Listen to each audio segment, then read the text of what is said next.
শুনছিলেন essential home care সংবাদ শিরোনাম। এবারে বিস্তারিত।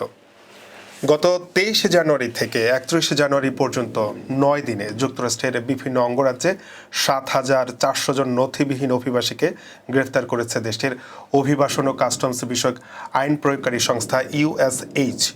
গ্রেফতারদের মধ্যে 5,763 জনকে বন্দিশালায় রাখা হয়েছে। শিগগিরই তাদের নিজ নিজ দেশ কিংবা কিউবার গুয়ান্তানামো কারাগারে পাঠানো হবে। শনিবার সামাজিক যোগাযোগ মাধ্যম এক্সে পোস্ট করা এক বার্তায় এ তথ্য জানিয়েছে এইচ। নিউ ইয়র্ক অঙ্গরাজ্যের নিউ ইয়র্ক সিটি, ইলিনয়েস অঙ্গরাজ্যের শিকাগো এবং ম্যাসাচুসেটস অঙ্গরাজ্যের বোস্টন শহরে অভিযান চালিয়ে গ্রেফতার করা হয়েছে এই নথিবিহীন অভিবাসীদের। গ্রেফতারদের মধ্যে অনেকের বিরুদ্ধেই ধর্ষণ, অপ্রাপ্ত বয়স্কদের প্রতি যৌন সহিংসতা, বন্দুক ও মাদক সংক্রান্ত অপরাধের অভিযোগ রয়েছে বলে শনিবারের এক্স বার্তায় জানিয়েছে এইচ। 2024 সালের নভেম্বরে প্রেসিডেন্ট নির্বাচনের সময় রিপাবলিকান দলের প্রার্থী ও সাবেক মার্কিন প্রেসিডেন্ট ডোনাল্ড ট্রাম্প ঘোষণা করেছিলেন ক্ষমতায় গেলে যুক্তরাষ্ট্রকে অবৈধ অভিবাসী মুক্ত করবেন।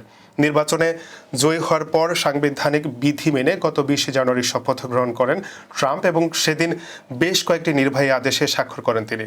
সেসবের মধ্যে আগ্রাসনের বিরুদ্ধে মার্কিন জনগণকে সুরক্ষা প্রদান নামের একটি আদেশও ছিল।